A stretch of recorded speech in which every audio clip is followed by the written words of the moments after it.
Welcome to RTV. నేను మీ గయాజీని. బుచ్చిరెడ్డిపాలెంలోని సుహాసిని నగర్లో వెంకటేశ్వర్లు అనే ఒక బేల్దారి కూలి కష్టపడి పనిచేసి తన కుమారుణ్ణి ఉన్నత స్థాయి చదువులు చదివించాలని ఆశపడ్డాడు. అప్పు సప్పు తెచ్చి ఉన్న అర ఎకరా కూడా అమ్ముకున్నాడు. ఇల్లు కూడా తాకట్టు పెట్టి కొడుకు మెడిసిన్ చదివించాలని ఫిలిప్పీన్స్కు పంపాడు. అయితే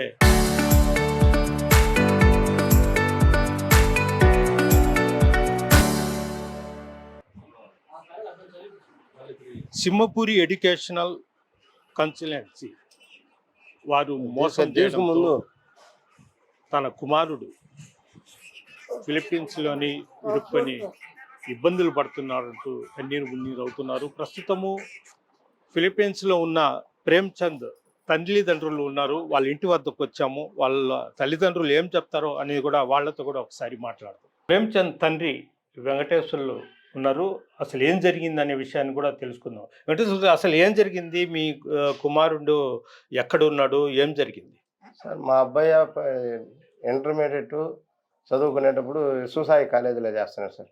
యశ్వసాయి కాలేజీలో చేసేటప్పుడు ఈ పెళ్ళూరు చెంచు సుధాకర్ అని ఆయన మా ఇంటికి వచ్చి మా పిల్లోడితో అప్రోచ్ అయ్యి, నీకు తక్కువ ఖర్చుతో ఎంబీబీఎస్ చేపించి విదేశాలకు అబ్రాడ్కి పంపించేసి చేస్తామని చెప్పేసి మాకు నమ్మబలికినారు సార్. మా అబ్బాయి ఆయన మాటలకి ఏకీభవించి ఇతర దేశాలకు పోయి ఎంబీబీఎస్ చేసేదానికి ఒప్పుకున్నాడు. ఒప్పుకున్న తర్వాత మా కాడ అంచెలంచెలుగా 2021 సంవత్సరంలో ఫస్ట్ చేర్పించినాడు. అక్కడి నుంచి డబ్బులు కట్టించుకుంటా, ఏం సార్ మా అబ్బాయిని ఇతర దేశాలకు పంపించలేదు, ఏంది అందరూ పోతా ఉంటారు కదా, ఏంది అసలు ఏంది నేను అడుగుతా అంటే, పంపిస్తున్నాము, డబ్బులు కట్టినాము, కరోనా వచ్చింది కదా దానివల్ల ఆగిందని అని చెప్పినాడు. తర్వాత ఆడ హైదరాబాదులో మెలోహో కాలేజీలో పెట్టినాడు. అక్కడి నుంచి తీసుకొచ్చిన తర్వాత అడిగితే ఇదో పంపిస్తున్నా అదే పంపిస్తున్నా అని చెప్పి మా కాడ 16 లక్షల రూపాయలు తీసుకున్నాడు సార్ ఎక్స్ట్రాలా. ఇప్పుడు మీ దగ్గర 16 లక్షలు అంటున్నారు కదా, ఈ డబ్బంతా మీరు బేల్దార్ కూలి పని చేసుకున్నారు. ఈ డబ్బు ఎలా వచ్చింది? ఈ తరదేశాలకు ఉన్నత మనకి ఏదో పేరు వస్తుంది అని చెప్పేసి మాకున్న పొలం అమ్మేసినాము, ఇల్లు ఆడుమానం పెట్టేసినాము. దీనికి కూడా ఇంకేం లేదు సార్. నేను ఏ రోజు ఆ రోజు కూలి చేసుకొని బతికేవాళ్ళం. ఓ, పొలం అమ్మి ఇల్లు అద్దె తాకట్టు పెట్టి ఆ డబ్బు కట్టాము. ఓకే. తర్వాత వచ్చేసి మేము అడిగిన తర్వాత మా అబ్బాయి వచ్చేసి దీన్ని ఎన్రాల్మెంట్ చేసుకోవాలంట. తర్వాత గ్రీన్ కార్డు షెడ్యూల్ కావాలంటే మనకి డబ్బులు క్లియర్ చేయాలంటే క్లియర్ చేయలేదంట అని అడిగినారు సార్. మేము పోయి అడిగితే కట్టేసినాము, చేసినాము, వాళ్ళు కట్టలేదు డబ్బులు, మమ్మల్ని నేను అడిగితే అన్నాడు. మమ్మల్ని అడిగితే గట్టిగా అడిగితే మీ పిల్లోడు ఎట్ట వస్తాడు, మీ పిల్లోడు ఎట్ట చదువుతాడని చెప్పి మమ్మల్ని దబాయించినాడు. తర్వాత వచ్చేసి మా అబ్బాయిని తీసుకుపోయిన తర్వాత ఈ విలేకరులని వాళ్ళని తీసుకొచ్చేసి దాన్ని మీడియేషన్గా పెట్టేసి సర్ది చెప్పేసి మేము డబ్బులు కడతామన్నారు.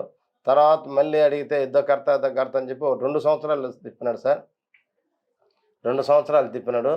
తర్వాత వచ్చి ఇది కాదని చెప్పేసి మేము బుచ్చి పోలీస్ స్టేషన్ కేసు పెడితే వాళ్ళు 420 కేసు పెట్టినారు. తర్వాత అడుగుతామంటే సరే మేము కేసు పెట్టాం కదా సార్, మేమేం చేసామని అన్నారు.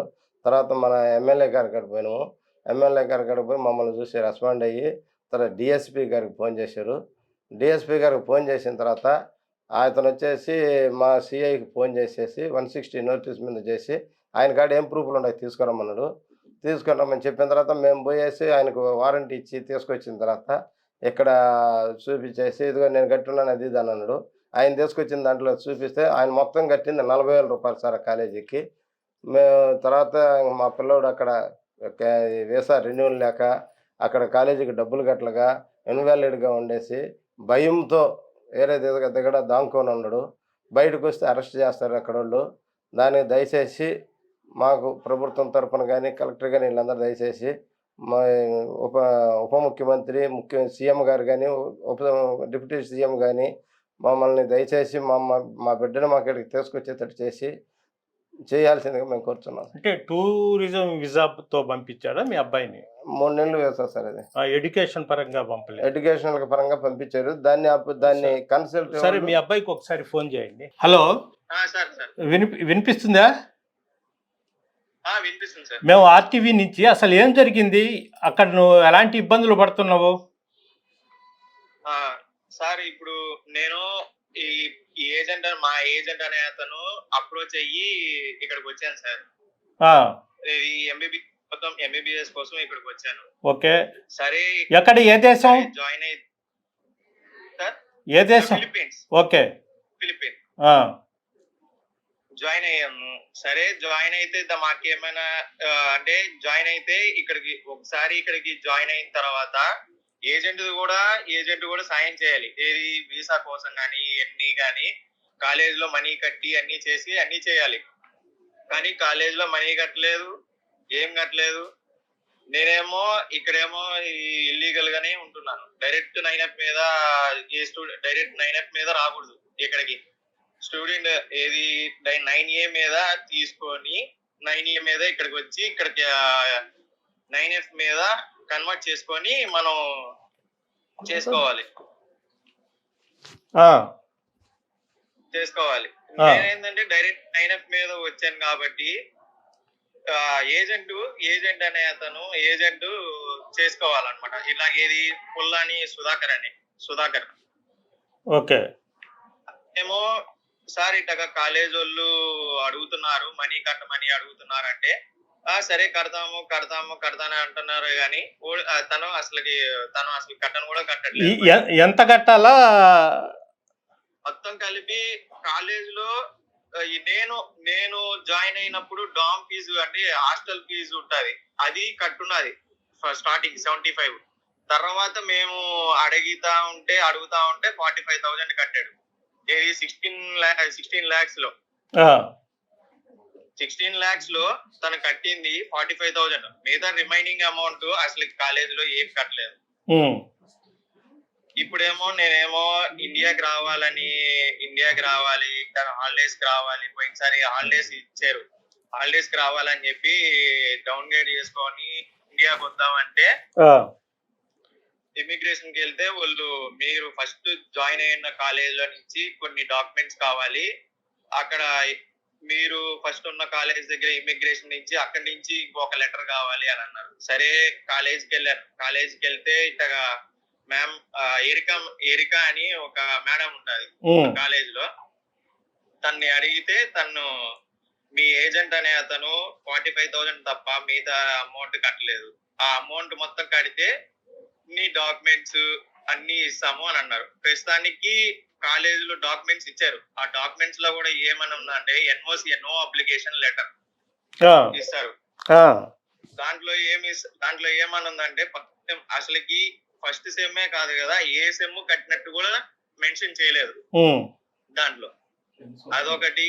మళ్ళీ ఇంకోటి, అక్కడ ఇమిగ్రేషన్ కి వెళ్తే ఒక ఎండోర్స్మెంట్ లెటర్ ఇస్తారు. దాంట్లో కూడా ఇష్యూ అనే వేసింది. అన్ని కంప్లైంట్ మీద ఉన్నాయి కాబట్టి నా డాక్యుమెంట్స్ అన్ని ఇక్కడ ఇమిగ్రేషన్ వాళ్ళు సీజ్ చేసుకొని వాళ్ళ కమిషనర్ దగ్గర పెట్టుకున్నారు. ఇప్పుడు ఆ కమిషనర్ ఏం అడుగుతున్నారంటే మీరు కాలేజ్ లో మనీ కట్టి డాక్యుమెంట్స్ అన్ని కరెక్ట్ గా తీసుకొని వస్తే మీ ప్రాసెస్ అనేది మొదలు పెడతాము అని అంటున్నారు. ఇప్పుడు ఎన్ని సంవత్సరాల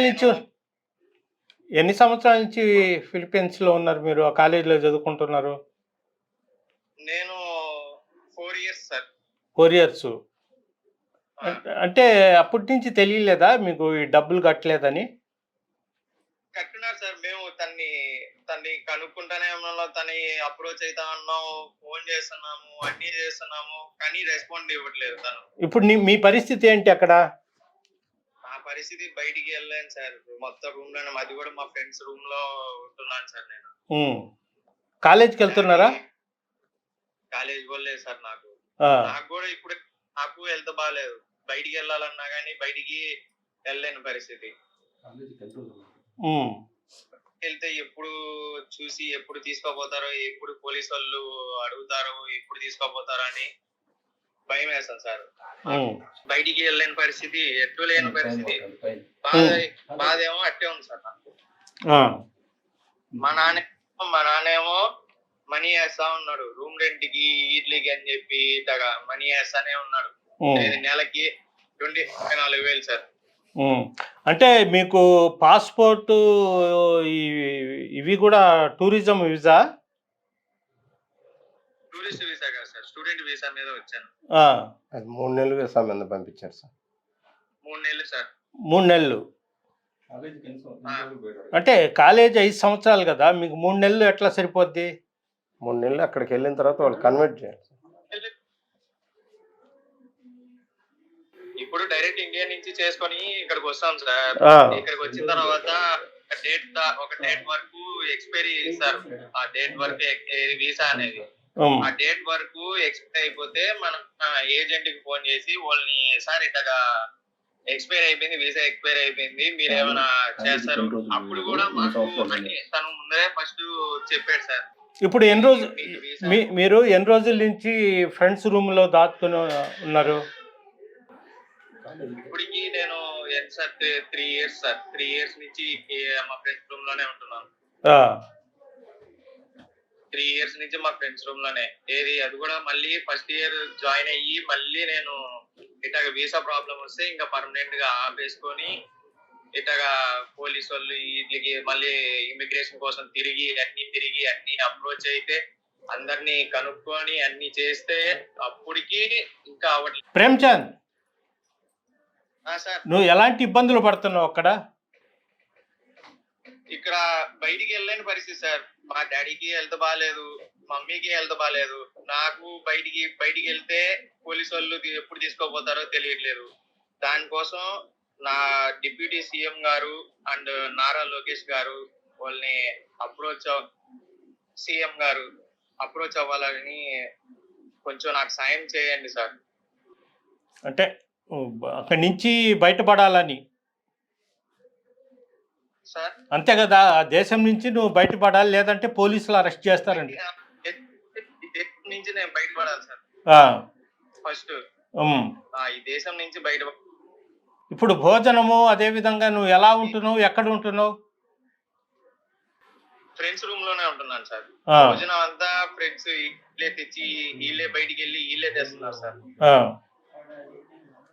ఫ్రెండ్స్ ఏ తెస్తున్నారు, ఫుడ్ అన్ని వీళ్ళే తెస్తున్నారు. నేను ఉంటున్న రూమ్ లో ఫ్రెండ్స్ ఎవరు ఉండరు సార్. నేను ఒక్కడనే ఉంటున్నాను. వీళ్ళే వెళ్తారు కాలేజ్కి వెళ్ళేటప్పుడు, కాలేజ్ నుంచి వచ్చేటప్పుడు వీళ్ళే ఫుడ్ అన్ని వీళ్ళే తెస్తారు సార్. ఇప్పుడు నువ్వు ఏం కోరుతావు? లాస్ట్కి ఏం కోరుతావు? లాస్ట్ నన్ను ఇక్కడ నుంచి ఇండియాకి తీసుకొని వచ్చేయాలి సార్. నన్ను ఇక్కడ నుంచి ఇక్కడ నుంచి నేను బయటపడాలి sir. Okay, okay, thank you. Premchand బాబాయ్ ప్రస్తుతం మనతో ఉన్నారు, ఆయనతో కూడా మాట్లాడదాం. అశ్వన్ గారు, అసలు ఏం జరిగింది? సార్ నమస్తే సార్, నా పేరు అశ్వంత్ అండి. ఉమ్, సార్ మా అబ్బాయిని ఈ 2019-2021 బ్యాచ్ విశ్వసాయి కాలేజీలో బైపీసీ చదివాడు సార్. అబ్బాయి చదివినప్పుడు మా అన్న నాకు ఏం చెప్పాడంటే, అబ్బాయిని బీఎస్సీ చేర్పించాలనుకుంటున్నాను, చెన్నైలో చేర్పించాలనుకుంటున్నాను అని చెప్పాడు ఫస్ట్. సరే మంచిది అనుకున్నాను. తర్వాత అబ్బాయికి ఏంటంటే వీళ్ళు కన్సల్టెన్సీ వాళ్ళు అప్రోచ్ అయ్యి, మేము తక్కువ ఖర్చుతో ఎంబీబీఎస్ చేపిస్తామండి మీ చేత, అంబేద్కర్ గారి ఇది మనకి లోన్ ఫెసిలిటీ ఉందండి, అంబేద్కర్ గారిది మన ఆపర్చునిటీ ఓవర్సీస్కి పంపించాలనుకుంటే లోన్స్ వస్తాం మనకి, ఆ లోన్ ఫెసిలిటీ కూడా మీకు ఏర్పాటు చేస్తాం మేము, మీ అబ్బాయి ఎంబీబీఎస్ చదివిస్తామని చెప్పేసి కన్సల్టెన్సీ వాళ్ళు మా అన్నోళ్ళకి చెప్పారు. ఈయన రోజు కూలి పని చేసుకున్నాడు, బేదారి మనిషి. ఈయన ఏం చేస్తారంటే, సరే మన స్థాయికి మేము చదివించడం కష్టం అనుకున్న పరిస్థితుల్లో సరే లోన్ ఫెసిలిటీ వాళ్ళు ఏర్పాటు చేస్తున్నారు కదా అని చెప్పేసి తను ఏం చేశాడంటే, అబ్బాయిని శక్తికి మించి ఉన్న పొలాన్ని తాకట్టు పెట్టుకొని పొలం అమ్మేశాడండి. ఉన్న చిన్న ఇల్లు వీళ్ళకి ఇంటిని కూడా తాకట్టు పెట్టేసుకొని ఆ డబ్బుల్ని అంత కొంత వాళ్ళకి చేర్చుకొని ఆ అబ్బాయిని వేరే కంట్రీ పంపించాడు, ఫిలిప్పీన్స్ పంపించాడు. పంపించిన తర్వాత ఏం జరిగిందంటే, వాళ్ళు ఇక్కడి నుంచి మాకు అప్పుడు కరోనా స్టార్ట్ అయిందండి. కరోనా స్టార్ట్ అవడం వల్ల అబ్బాయిని ఇక్కడి నుంచి పంపించలేక వాళ్ళ అఫిలియేటెడ్ కాలేజీలో హైదరాబాద్లో మెలుహా కాలేజ్ అని ఉంది, దాంట్లో అబ్బాయిని చేర్పించారు ఇనిషియల్గా. ఆ 2 ఇయర్స్ అక్కడ ఉంచిన తర్వాత 2023 ఫిబ్రవరిలో ఫిలిప్పీన్స్ పంపించారు. రెగ్యులర్ ట్రాన్స్పోర్టేషన్ వాళ్ళు నార్మలైజ్ చేసిన తర్వాత పంపించిన తర్వాత ఏమైందంటే, వాళ్ళకి 3 months 9F వీసా కింద పంపించారు అబ్బాయిని. 9F వీసా అంటే ఏంటంటే ఫిలిప్పీన్స్కి స్టూడెంట్ వీసా కింద వేస్తారండి. ఇక్కడ నుంచి పంపించిన తర్వాత ఆ 3 months అయిపోయిన తర్వాత ఆ రిప్యూటెడ్ కాలేజ్ మనం దేనికైతే వెళ్తామో ఆ కాలేజ్ నుంచి ప్రాపర్ డాక్యుమెంటేషన్ వచ్చిన తర్వాత మనకి వీసా రెన్యువల్ జరగద్ది. ఎవ్రీ 1 yearకి వీసా రెన్యువల్ చేసుకోవాలి మనం. అప్పుడు ఏంటంటే మనకి వీళ్ళు కాలేజీకి డబ్బులు కట్టకపోవడం వల్ల కన్సల్టెన్సీ వాళ్ళు, కాలేజీ వాళ్ళు డాక్యుమెంటేషన్ ఇవ్వలేదు మనకి. అది ఎలా జరిగిందంటే, మనకి కాలేజీలో ఫైనాన్స్ డిపార్ట్మెంట్ వాళ్ళు ఉంటారండి, వాళ్ళు వెళ్ళి కలిసిన తర్వాత వాళ్ళు చెప్పారు, నీ పేరు మీద ఇంకా మాకు ఫండ్స్ రాలేదు, ఇక్కడ కాలేజ్ ఫీజు పే చేయలేదు, కాబట్టి నీకు డాక్యుమెంటేషన్ మేము ఇవ్వని చెప్పారు. అప్పుడు మేము వెళ్ళిన తర్వాత కన్సల్టెన్సీకి వెళ్ళి కలిశారు. ఇలా మా అన్న వాళ్ళు వెళ్ళి కలిసిన తర్వాత వాళ్ళు సమాధానం సరిగ్గా చెప్పలేదండి. 1 సంవత్సరం పాటు మేము కడుతున్నాము, మేము చేస్తున్నాం, మీకు ఇబ్బంది లేదు, అన్నీ మేము చూసుకుంటామని చెప్పారు. 2024 మా అన్న నా దగ్గరికి వచ్చి నాకు కొంచెం సమస్య ఉంది, మా అబ్బాయిని ఈ విధంగా పంపించిన తర్వాత వాళ్ళు ఫీజు కట్టలేదని ఆపేస్తున్నారమ్మా, ఇప్పుడు వీసా రెన్యువల్ కాలేదు, వాళ్ళు సమాధానం సరిగ్గా చెప్పట్లేదు కన్సల్టెన్సీ వాళ్ళని చెప్పారండి. మేము వెళ్ళి అడిగాం వాళ్ళని, తెలిసిన నాయకులు కొందరు ఉంటే, లోకల్ నాయకులు ఉంటే వాళ్ళతో మాట్లాడి అక్కడ తీసుకెళ్ళి అడిగిన తర్వాత కొంచెం గట్టిగా దబాయించి అడిగిన తర్వాత అప్పుడు ఆయన తప్పు ఒప్పుకొని నేను కాలేజ్ మార్పిస్తాను, మీకు ఎంత అమౌంట్ ఉందో మీరు దాన్ని సెటిల్ చేసుకొని నేను కాలేజ్ మార్పించి అక్కడి నుంచి బాగా చదివిపిస్తాను, ఈ కాలేజీలో కావాలని ఫెయిల్ చేస్తున్నారు, అది మంచి కాలేజ్ కాదని చెప్పేసి మాకు అబద్ధాలు చెప్పారు. సరే అలాగన్నా మాకు మారుస్తారని చెప్పేసి వేరే కాలేజీ మారుస్తారు అనుకుంటే టెంపరీగా వేరే కాలేజీ పంపించి ఒక 3 months ఫస్ట్ సెమిస్టర్ వరకు కంప్లీట్ చేయించారండి. కానీ ఆ కాలేజీ కూడా డబ్బులు కట్టలేదండి. కట్టకపోవడం వల్ల ఏంటంటే ఈ ప్రీవియస్ కాలేజ్ డాక్యుమెంటేషన్ ఇవ్వలేదు, మాకు వీసా రెన్యువల్ జరగలేదు. మా అబ్బాయి ఎంబసీకి వెళ్ళిన తర్వాత వీసా రెన్యువల్ కోసం అక్కడ డాక్యుమెంటేషన్ లేదని, ఫీ అమౌంట్ కంప్లీట్గా పే చేయలేదని వాళ్ళు ఎన్ఓసి ఇవ్వలేదండి. ఆ ఎన్ఓసి ఇవ్వకపోవడం వల్ల కమిషనర్ వాళ్ళు ఏం చేశారంటే ఈ అబ్బాయిని టూరిస్ట్ వీసా కింద వచ్చాడు, ఓవర్ స్టేట్ పర్సన్ కింద ఇక్కడే స్టే అయిపోయాడు అని చెప్పేసి ఆ అబ్బాయి పాస్పోర్ట్ని వీసాను వాళ్ళు హ్యాండ్ ఓవర్ చేసుకున్నారండి. ఇప్పుడు మా అబ్బాయి దగ్గర పాస్పోర్ట్ లేదు, వ్యాలిడ్ వీసా లేదు. లిటరల్గా చెప్పాలంటే మా అబ్బాయి అక్కడ ఒక అన్ఐడెంటిఫైడ్ పర్సన్, ఏదైనా జరిగినా కూడా ఏ దిక్కు లేదు. మా అన్నకి మా వదినకి ఇద్దరికి ఆరోగ్య పరిస్థితి బాగాలేదండి. మా అన్న హార్ట్ పేషెంట్, ఆయనకి ఏదైనా జరిగినా కూడా వేరే దేశాల్లో ఉన్నప్పుడు పాస్పోర్ట్ చేతిలో లేకపోతే వెంటనే రావడానికి వీలు పడదండి. దానివల్ల ఇప్పుడు మా అన్నకి చివరి చూపు చూడడానికి కూడా అబ్బాయి వచ్చే పరిస్థితి లేదు. ఏదైనా జరిగితే ఇలా జరగాలని ఎవరు కోరు, కానీ జరిగితే వచ్చే పరిస్థితి లేదండి. మాకు దయించి ఏం చేయాలంటే మా అన్న తరపున వాళ్ళ ఇంటి తరపున నేను చిన్న రిక్వెస్ట్ గవర్నమెంట్ చేస్తాను ఏంటంటే ముఖ్యమంత్రి గారు కానీ, హోమ్ ముఖ్యమంత్రి గారు కానీ, మన ఐటీ మినిస్టర్ కానీ చొరవ తీసుకోండి. కనీసం వీళ్ళు పేద పరిస్థితిలో ఉన్నారు, ఇప్పుడు మా అబ్బాయిని ఇమ్మీడియట్గా తీసుకురావాలి అంటే 5 లక్షల రూపాయలు కడితే తప్ప ఆ అబ్బాయిని తీసుకొచ్చే పరిస్థితి లేదండి. ఒకవేళ లేదు వేరే మార్గంలో తీసుకురావాలంటే అబ్బాయిని బ్లాక్ లిస్ట్లో పెడతారండి. ప్రాపర్గా విత్ వ్యాలిడ్ డాక్యుమెంటేషన్తో మా అబ్బాయి మా దగ్గరికి చేరాలి అంటే 5 లక్షల రూపాయలు అక్కడ పెనాల్టీ కట్టి, గవర్నమెంట్కి పెనాల్టీ కట్టి ఇల్లీగల్గా ఉంటున్నందుకు మనం మాట్లాడుకుంటే మాకు పాస్పోర్ట్ మాకు హ్యాండ్ ఓవర్ చేస్తారండి. మా అబ్బాయి మళ్ళీ రాగలడు, ఒకళ్ళు తిరిగి చదవగలుగుంటే చదవగలడు. కాబట్టి దయించి ప్రభుత్వం మాకు సహాయం చేయండి. ఇది పరిస్థితి. ఫిలిప్పీన్స్లో ఉన్నత చదువులు మెడిసిన్ చదువుకోవడం కోసం వెళ్ళిన ప్రేమ్చంద్ ప్రస్తుతం కొన్ని ఇబ్బందుల కారణంగా అక్కడ నిలిచిపోవాల్సిన పరిస్థితి ఏర్పడుతుంది. అయితే అక్కడ 5 లక్షల రూపాయలు ఆ ప్రభుత్వం చెల్లిస్తే తిరిగి ఇండియాకు వచ్చే అవకాశాలు ఉన్నాయి. ఇప్పటికైనా ముఖ్యమంత్రి చంద్రబాబు నాయుడు, అదేవిధంగా ఉప ముఖ్యమంత్రి పవన్ కళ్యాణ్ గారు, మంత్రి నారా లోకేష్ చొరవ తీసుకుని తమ బిడ్డను ఇండియాకు రప్పించాలంటూ ఆ కుటుంబం కోరుతా ఉంది. వీడియో జర్నలిస్ట్ అల్తాఫ్తో గయాజ్, RTV, బుచ్చిరెడ్డిపాలెం.